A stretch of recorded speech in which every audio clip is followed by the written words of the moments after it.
Bismillahirrahmanirrahim. Alhamdulillahirabbil alamin. Wassalatu wassalamu ala asyrafil anbiya wal mursalin Sayyidina Maulana Muhammadin wa ala alihi wa sahbihi ajma'in. Qala al-musannifu rahimahullah wa nafa'ana bi'ulumih. Yang keenam, menjaga dua tangan. Maka engkau jaga kedua tanganmu daripada memukul seseorang muslim dan daripada mencapai sesuatu yang diharamkan atau menyakiti sebarang makhluk Allah, dan engkau jaga pula daripada mengkhianati amanah atau simpanan orang, dan daripada menulis sesuatu yang tidak boleh dituturkan, sebagaimana haram menuturkannya, maka haram pula menulisnya. Karena tulisan adalah salah satu di antara dua lidahmu, maka hendaklah engkau jagakan kalammu, tulisanmu, daripada menulis sesuatu yang diharamkan, memperkatakannya.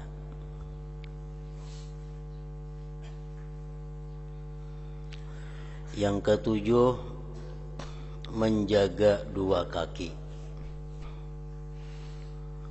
Yang terakhir daripada anggota 7 yaitu adalah dua kaki. Dan hendaklah engkau pelihara kedua kakimu daripada berjalan ke tempat yang diharamkan, ke tempat maksiat, atau berjalan menuju kepada sultan yang zalim, atau berjalan ke tempat atau ke rumah penguasa pemerintah yang zalim. Berjalan menuju kepada sultan yang zalim itu tanpa ada darurat dan paksaan adalah maksiat yang besar.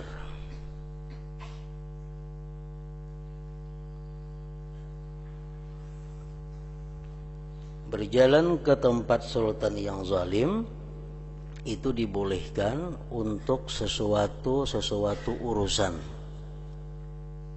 yang tidak boleh tidak mesti kita lakukan. Nah, kalau berjalan ke tempat orang yang zalim hanya sekedar untuk berilang atau sekedar untuk memenuhi undangan atau saruannya, maka itu adalah satu kemaksiatan yang besar.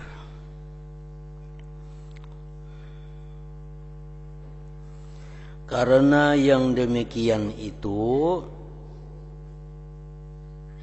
berilang atau memenuhi undangan atau saruan penguasa yang zalim itu dianggap tawadhu', merendahkan diri bagi mereka dan menghormati atas kezaliman mereka.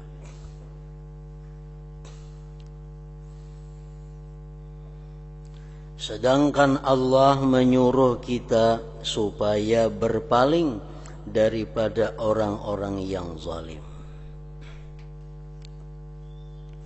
Seperti firman-Nya, wala tarkanu ilal ladzina zalamu fatamassakumun nar. Maksudnya, dan jangan engkau condong hati kepada orang yang zalim. Jadi jangankan kita berjalan berilang ke tempat orang yang zalim, hati saja cenderung memihak saja sudah hati kita cenderung kepada orang yang zalim tadi, itu sudah merupakan hal yang dilarang oleh Al-Quran. dan jangan engkau condong hati kepada orang yang zalim. Nanti kamu akan disentuh oleh api neraka. Fatamassakumun nar. Apatah lagi kalau perjalananmu menemui sultan yang zalim itu untuk meminta sesuatu daripadanya. Apalagi kita ke tempat penguasa yang zalim itu untuk meminta sesuatu dunia daripada mereka.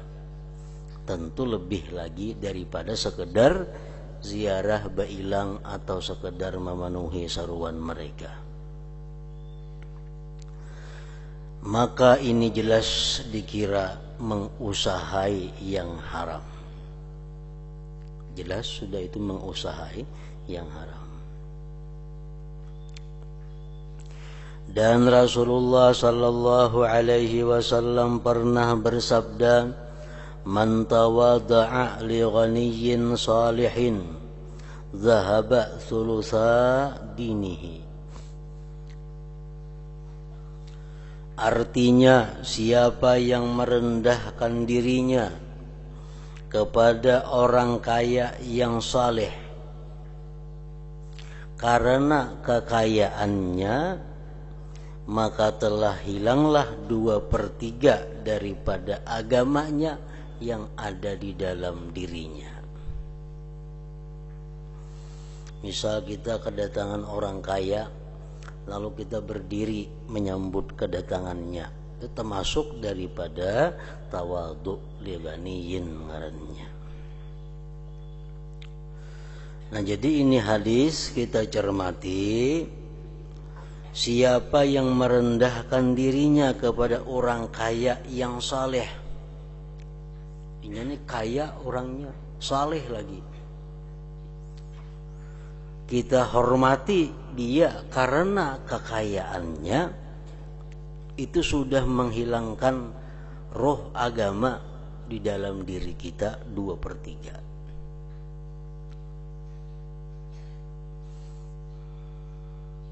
Betapa pula kalau engkau tawadhu kepada orang kaya yang zalim. Makinnya artinya bisa habis sebijian agama rohnya itu di dalam diri kita. Nah, jadi ini hadis tadi, kita menghormati seseorang yang kaya itu karena kekayaannya. Itu nang kada boleh. Kita menghormati orang kaya itu karena mengharapkan harta bendanya, makinnya kada boleh lagi. Nah, tapi kita boleh menghormati orang kaya itu karena kesalihannya, boleh. Kita boleh menghormati orang kaya itu karena kebaikannya, boleh juga. Jadi ada perbedaan yang tipis, perbedaan yang sedikit. Misalnya ada orang kaya ini saleh, orang kaya ini ahli ibadat, orang kaya ini sosialnya tinggi, kita hormati karena kebaikannya itu.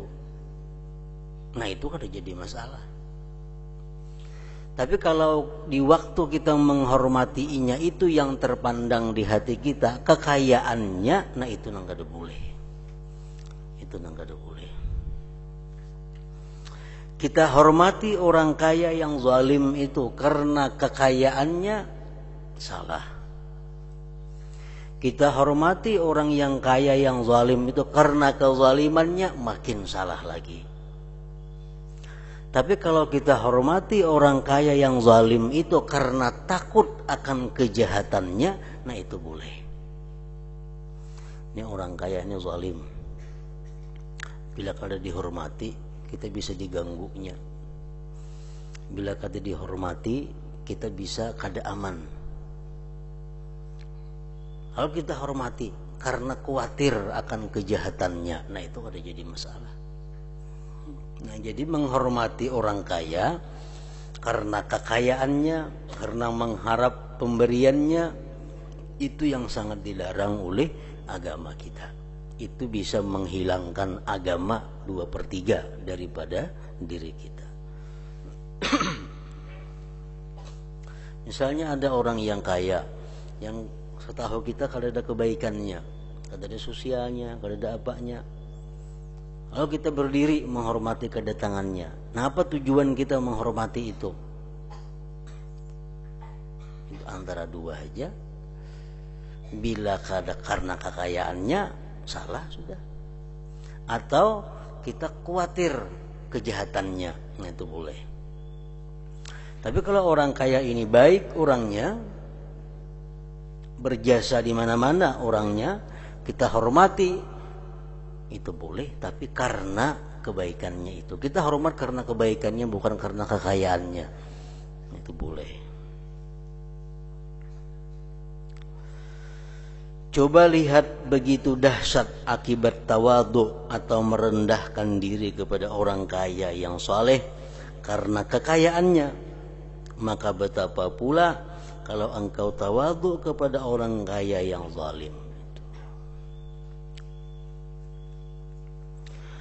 Ringkas kata, segala gerak lakumu dengan anggotamu adalah merupakan nikmat daripada nikmat Allah yang diberikannya kepadamu. Maka hendaklah engkau jangan menggerakkan satu pun daripada anggotamu untuk melakukan sebarang kemaksiatan. Tetapi sebaliknya hendaklah engkau pergunakan segala anggotamu untuk mengerjakan ketaatan kepada Allah Subhanahu wa ta'ala.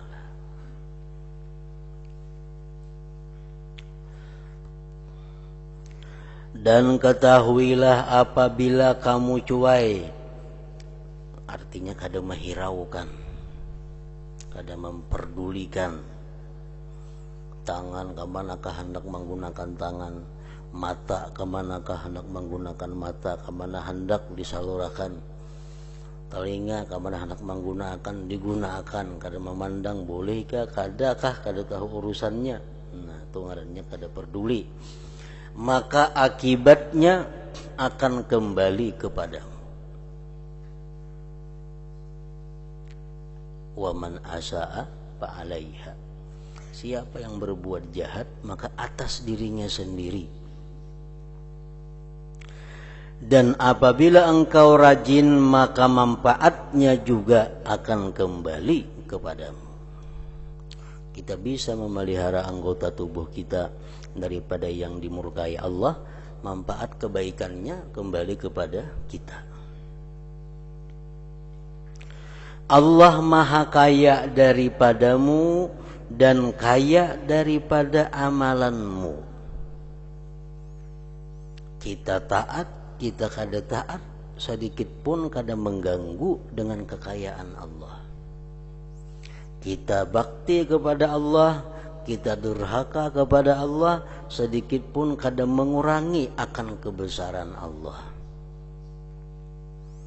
Andai kata seluruh isi bumi ini kelakuan-kelakuan manusia seperti kelakuan Nabi Muhammad sallallahu alaihi wasallam, seluruh isi bumi, seluruh manusia dalam dunia kelakuannya sama seperti kelakuan Nabi Muhammad, sedikit pun kada akan menambah kebesaran kerajaan Allah Subhanahu wa ta'ala.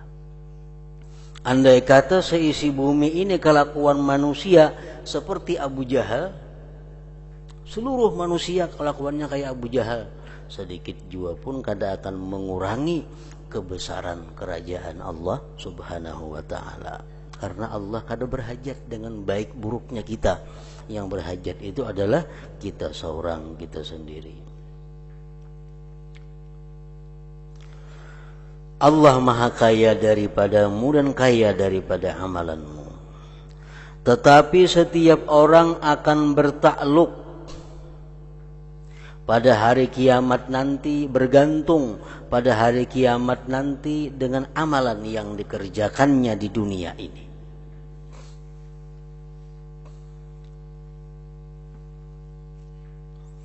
Kita sangat tergantung dengan amalan yang kita perbuat dalam dunia.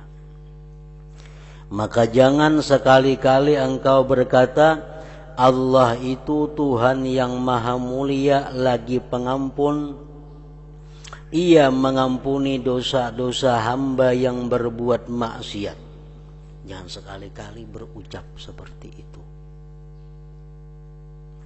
Allah itu maha pengampun. Allah itu kada apa-apa mau kita maksiatkah, taatkah Tuhan itu kada apa-apa. Allah itu maha pengampun, seluruh dosa kita akan diampuni Allah. Kalau kita minta ampun, nah jangan sekali-kali diucapkan macam itu. Allah itu Tuhan yang maha mulia lagi pengampun. Ia mengampuni dosa-dosa hamba yang berbuat maksiat. Jangan sekali-kali berkata seperti itu. Karena ucapan seperti itu adalah ucapan yang benar. Ucapannya bujur, tetapi mempunyai tujuan yang salah. Mempunyai maksud yang salah. Allah itu maha pengampun. Allah itu maha kasih. Allah itu maha penyayang lawan kita. Allah maha cinta kepada kita. Wadud. Allah maha berbuat baik kepada kita. Nah, sifat-sifat Allah seperti itu jangan digunakan untuk memberanikan diri kita berbuat maksiat. Itu salah tujuannya. Padahal sifat-sifat seperti itu Allah pengampun, Allah penyayang, Allah maha menutupi keaiban seseorang, Allah maha pemurah, Allah maha ini. Itu sifat-sifat Allah sebenarnya diucapkan untuk menambah kecintaan kita kepada Allah Subhanahu wa ta'ala. Itu tujuannya. Kita misal di kampung kita ada tutuha kampung, anggaplah pembakal umpamanya. Pembakal itu orangnya pemurah. Pembakal itu orangnya pengampun. Pembakal itu orangnya pemaaf. Pembakal itu orangnya pemberi. Pembakal itu orangnya macam-macam. Nah, apakah kita mengetahui sifat-sifat itu lalu kita wani lawan pembakal itu? Kita ambillah harta sidin. Sidin pemurah juga. Kita sambati juga sidin karena sidin pengampun juga. Apakah macam tujuannya kada macam itu? Orang menerangkan bahwa sidin itu kaini agar kita supaya simpati lawan sidin, supaya kita cinta lawan sidin. Ujung-ujungnya cinta itu adalah sama aja taat menjunjung kepada perintah orang yang dicintai dan menjauhi larangan orang yang dicintai. Nah, jadi ucapan-ucapan seperti tadi kalau tujuannya salah kada usah diucapkan.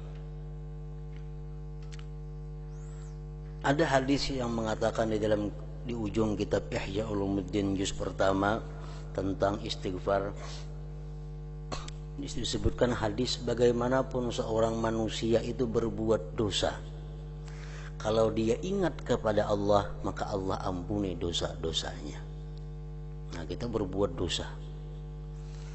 Selesai berbuat dosa kita ingat kepada Allah, Allah ampuni dosanya. Nah, hadis itu bukan mendorong kita berani kepada Allah, bukan hadis itu untuk membuat kita maksiat kepada Allah. Kalau kita ingat lawan Allah, karena bukan itu tujuannya. Tapi hadis itu tujuannya agar hati kita itu bertambah cinta kepada Allah Subhanahu wa ta'ala. Kalau tujuannya membuat kita berani maksiat, membuat kita berani menentang Allah, nah jangan diucapkan itu. Allah itu Tuhan yang maha mulia lagi pengampun. Ia mengampuni dosa-dosa hamba yang berbuat maksiat. Karena ucapan seperti itu adalah ucapan yang benar, tetapi mempunyai tujuan yang salah. Tujuan yang salah apa? Apabila kalimat itu membuat kita malas untuk ibadah. Tujuan yang salah kalau kalimat itu menjadi kita wani berbuat maksiat. Itu tujuannya salah.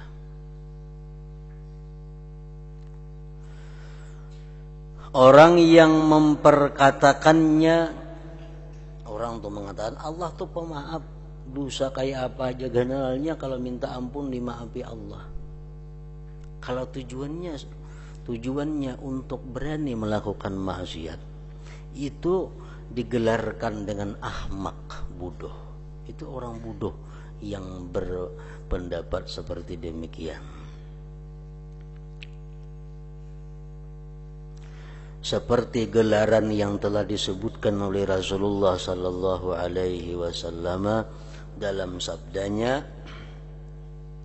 al-kayyisu man dana nafsahu wa amila lima ba'dal maut wal ahmaq man atba'a nafsahu hawaha wa tamanna 'ala Allahil amaniya. Artinya, ujar Nabi, orang yang cerdik, pintar adalah orang yang selalu memperhitungkan dirinya. Orang yang selalu menghisap akan dirinya sebelum dihisap orang. Dan ia suka beramal untuk bekalan sesudah mati. Itu yang pintar. Sedangkan orang yang ahmak, bodoh, ialah orang yang selalu mengikutkan hawa nafsunya dan hanya banyak berangan-angan kepada Allah Ta'ala, berangan-angan untuk mendapatkan kebahagiaan di akhirat dan pengampunan, tetapi ia tidak mau beramal atau bertobat. Allah tuh pengampun aja dosa kita, dia kadang mau bertobat. Nah, itu Nabi mengatakan orang ahmak, orang bodoh, orang yang berharap masuk surga hari kiamat, mengharapkan dapat kenikmatan Allah di akhirat, tapi kadang mau beribadah. Nabi mengatakan ahmak itu orang.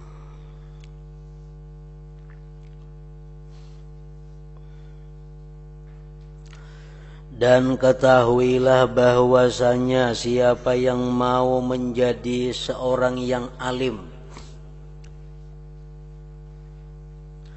tetapi ia tidak berusaha mencari ilmu dan hanya berkata, Allah itu Tuhan yang maha mulia lagi maha mengasihani, ia berkuasa mencampakkan ilmu ke dalam hatiku, ujarnya, tanpa usaha dan susah payah. Seperti ia telah mencampakkan ilmu ke dalam hati para anbiya dan auliyanya tanpa susah payah mengulang kaji dan mencatat.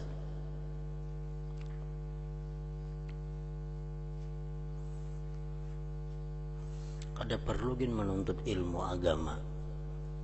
Tuhan hendak memberi aku ilmu, bisa karena Tuhan memberi ilmu. Tuhan tuh maha pemurah, Tuhan tuh maha pemberi. Itu pun nabi-nabi dahulu ada dina mengajinya, atau dengar jadi nabi. Nah, jadi kada usah bersusah payah menuntut ilmu, mengaji, menghafal. Sama halnya dengan orang yang berpendapat bahwa Allah itu maha pengampun, maha menerima, maha mengampuni segala dosa. Allah itu maha pemurah. Kada usahakin tobat, kada usahakin beribadah. Nah, kayaknya kayak apa hasilnya?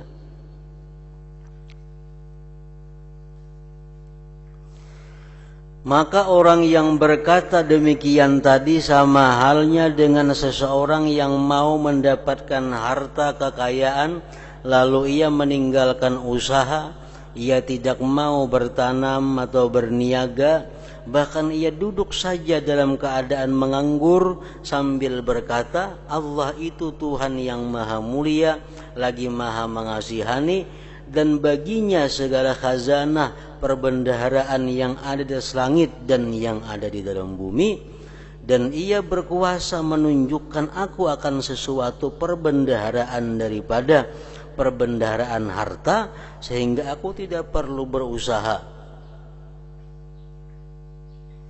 seperti apa yang dikaruniakan kepada sebagian hamba-hambanya. Maka apabila engkau dengar perkataan kedua orang ini, sudah tentu engkau menganggap bahwa orang yang berkata itu adalah orang yang bodoh, dan sudah tentu engkau akan mengulok-ulokannya. Maka ada perlu himat bejari menganggur gen monton hendak maandaki aku harta, datang hari ini betuyuk harta guguran di langit emas intan berlian.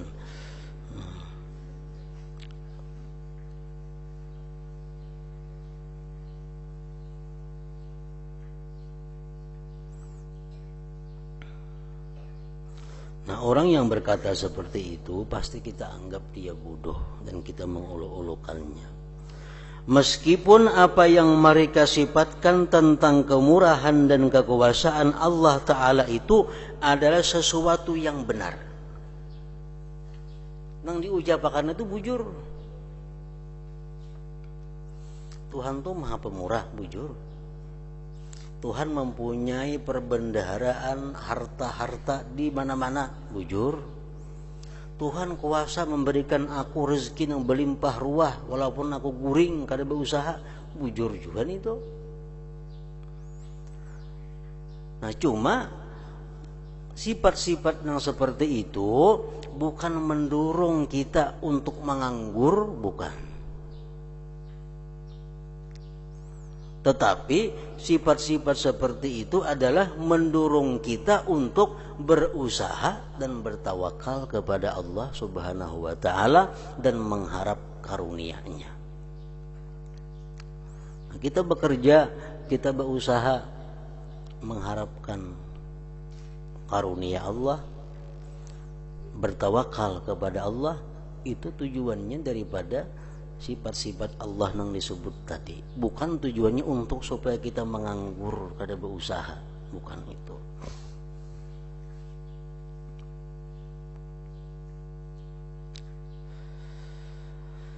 Maka begitu halnya orang yang arif dalam agama, mereka akan mentertawakan engkau seandainya mereka melihat engkau memohon ampun dosa daripada Allah Ta'ala tanpa sebarang usaha untuk mencapainya, tanpa bertobat.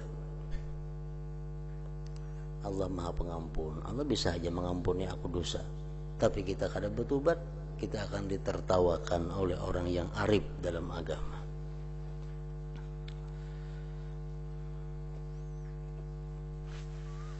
Bukankah Allah telah berfirman di dalam Al-Quran, wa allaysa lil insan illa ma sa'a.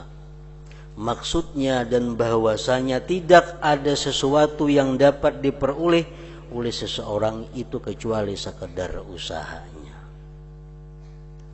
Dan Allah Ta'ala berfirman lagi, innama tujzauna ma kuntum ta'malun. Maksudnya hanya saja kamu akan dibalas oleh Allah mengikut apa yang kamu lakukan.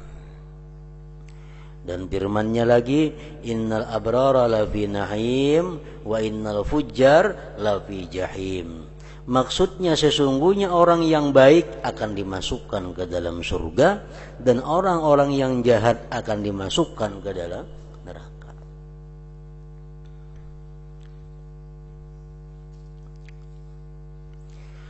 Dan apabila engkau tidak meninggalkan usaha di dalam mencari ilmu dan harta, karena bersandar kepada kemurahan Allah Ta'ala, maka begitu pula engkau tidak meninggalkan berbuat bekalan akhirat karena bersandar kepada kemurahan Allah. Dalam dunia kita tahu ya, pada Allah tuh maha pemurah, Allah maha kaya, tapi tetap kita berusaha. Allah maha pemberi, pemberi ilmu, pemberi macam-macam, tapi kalau kita hendak jadi orang alim, tetap kita mesti menuntut ilmu. Nah, begitu pula engkau tidak meninggalkan berbuat bekalan akhirat karena bersandar kepada kemurahan Allah. Bujur aja surga itu adalah rahmatnya Allah, tapi tetap kita kada meninggalkan usaha-usaha untuk mendapatkan rahmat Allah itu. Maka janganlah engkau malas berbuat ibadat, karena Tuhan dunia dan Tuhan akhirat itu satu. Tuhan dunia ya Allah, Tuhan kita di akhirat yaitu juga orangnya. Nah, kalau di dalam dunia kita bagana duduk di rumah kada bercari apa-apa, apakah datang harta kepada kita? Nah, itu juga kalau kita kada beramal akhirat, apakah kita akan masuk surga? Tuhannya itu juga. Orang menuntut ilmu kada, apa kada, maulah jadi alim. Dalam dunia nih kada mau. Nah, itu juga di akhirat, kalau kada bekerja untuk akhirat, kada akan dapat kenikmatan akhirat. Karena Tuhan dunia dan Tuhan akhirat itu satu saja, dan Tuhan itu Maha Pemurah dan Maha Mengasihani, baik di dunia ataupun di akhirat. Kemurahannya Allah tidak bertambah dengan ketaatanmu, dan kemurahannya bahwa Ia memudahkan bagimu jalan yang dapat menyampaikan engkau ke negeri yang kekal abadi, yang penuh dengan segala kenikmatan dan kebahagiaan, dengan syarat engkau mampu bersabar menahan syahwatmu untuk beberapa hari yang sangat sedikit sekali. Umur kita dalam dunia paling tua umpamanya 100 tahun. Itu sangat sedikit kalau dibanding kehidupan akhirat. Ada artinya, mungkin detik saja hitungannya. Dan inilah kesudahan daripada kemurahannya Allah. Maka janganlah engkau berbisik di dalam dirimu dengan lamunan dan angan-angan yang kosong. Dan hendaklah engkau mencontohi kesungguhan orang-orang yang mempunyai kepandaian daripada para anbiya dan salihin. Rasulullah SAW orang yang sudah nyata-nyata dijamin oleh Allah surga, tetap beliau sungguh-sungguh rajin dalam menunaikan ibadah. Rasulullah orang yang sudah dijamin kada punya dosa, tapi tetap beliau melakukan istighfar, minta ampun kepada Allah minimal 70 sampai 100 kali sehari. Nah, itu yang dicontoh artinya. Maka jangan engkau mengharap menuai buah yang tidak engkau tanam. Maulah. Maka jangan engkau mengharap menuai buah yang tidak engkau tanam. Dan mudah-mudahan Allah memberikan cucuran rahmat dan keampunannya kepada orang yang rajin berpuasa, sembahyang, berjihad, dan bertakwa.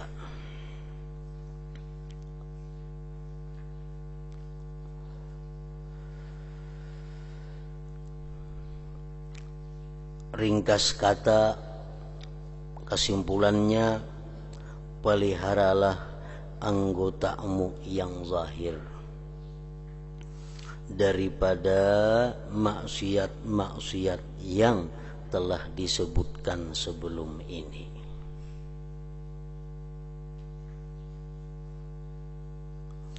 Dan ketahuilah bahwa perbuatan anggotamu yang zahir ini hanyalah timbul dari arahan yang datang dari dalam hatimu. Kenapa tangan kita bergerak, mata kita melihat itu, telinga kita mendengar ini? Itu adalah arahan daripada hati kita.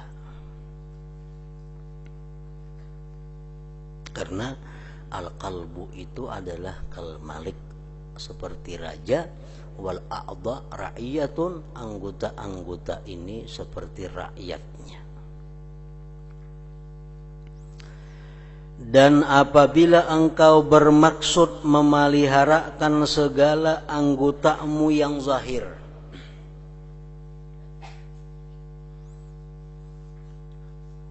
maka mulailah perbaikan itu dengan membersihkan hatimu. Orang nang katuju menggibah, menyembati orang, itu maksiat zahir dari mulutnya. Tapi itu maksiat zahir dari mulutnya adalah bermula timbul arahan daripada hati yang kotor. Kawakah kita mengurangi atau mengampihi gibah itu? Kada kawa. Kalau kita kada mengetahui sebab dari mana datangnya si gibah itu.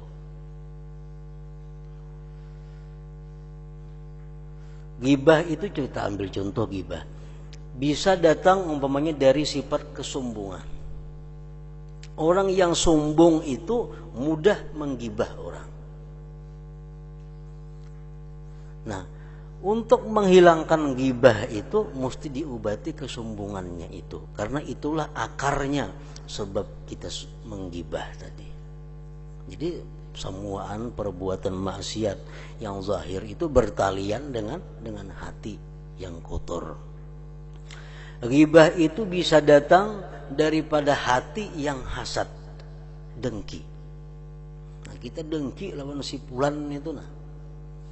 Lalu mulut kita sangat mudah untuk menggibahnya, memfitnahnya, mengada-adanya. Nah, menghilangkan gibah itu kada akan bisa kalau kita kada menghilangkan hasad yang ada di dalam hati itu. Karena mulut ini adalah rakyatnya hati. Mulut anggota zahir, rakyatnya hati. Maka mulakanlah perbaikan itu dengan membersihkan anggotamu, membersihkan hatimu, dan inilah yang dinamakan dengan takwa batin, takwa hati.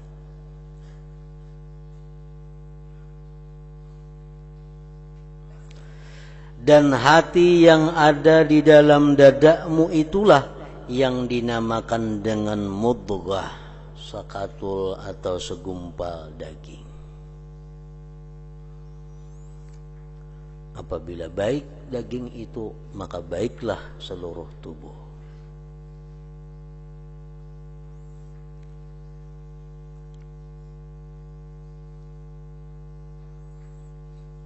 Macam dikisahkan dalam Manhajus Sawi, dahulu kita pernah baca tuh, seseorang ini menyuruh budaknya sembelih kambing.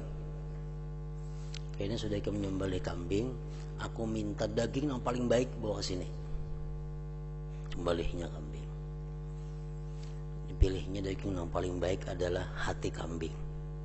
Nah tuan, ingat daging yang paling baik. Bisa. Berapa hari kemudian si tuan menyuruh pulang, wahai budak, sembelih kambing, aku minta hati yang paling buruk, minta daging yang paling buruk bawa sini. Sembelihnya kambing, di antaranya hati juga. Gituan, semalam aku minta lawan ikan daging yang baik, ini juga diunjuk. Aku minta lawan ikan daging yang paling buruk, kenapa ini juga diunjuk dagingnya, hati juga. Nah, si budak itu, inilah wahai Tuhan, apabila ini baik, maka baiklah seluruh daging yang lain-lainnya. Bila yang jahat ini, maka jahat jugalah seluruh daging-daging yang lainnya. Nah, itu segumpal daging tadi hati. Orang yang hatinya bersih, kada akan timbul di mulutnya itu perkataan-perkataan yang sifatnya dosa. Orang yang hatinya bersih, kada akan timbul di mulutnya ghibah, namimah, fitnah, macam-macam kada akan timbul. Orang yang berkata bungol, tambuk, binatang, bangsat, pasti hatinya macam itu juga.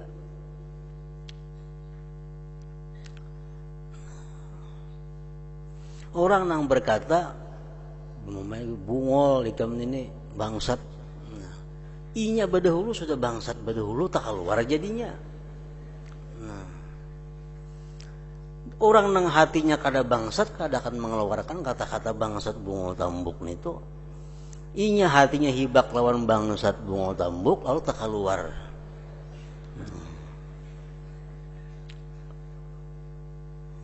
Itu ucapan-ucapan laknat, ucapan-ucapan kutukan. Ujar Nabi, ana laisa bil'an, aku bukan orang yang suka mengutuk.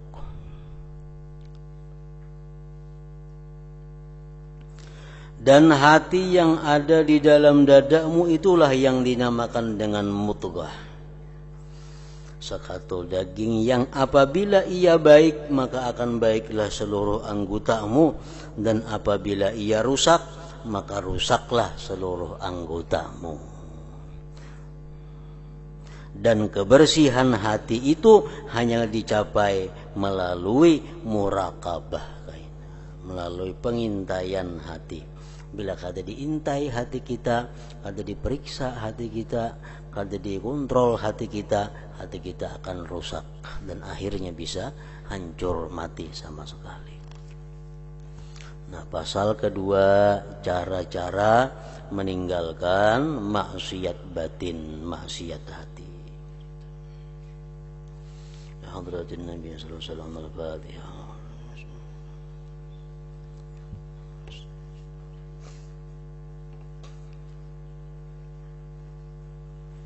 Bismillahirrahmanirrahim. Alhamdulillah rabbil alamin. Allahumma salli wa sallim ala sayyidina Muhammad wa alihi wa sahbihi ajma'in. Allahumma ighfir lana ma akhta'na wa ma tahammadna wa ma asrarna wa ma a'lanna wa ma asrafna wa ma anta a'lam bihi minna. Antal muqaddim wa antal muakhir, la ilaha illa anta. Allahumma anfa'na bima 'allamtana wa 'allimna ma yanfa'una wa zidna fahman wa ilman wa amalan wa hudan wa tawfiqan bi rahmatika ya arhamar rahimin. Sallallahu alaihi wasallam Muhammad wa alihi wasallam. Alhamdulillah.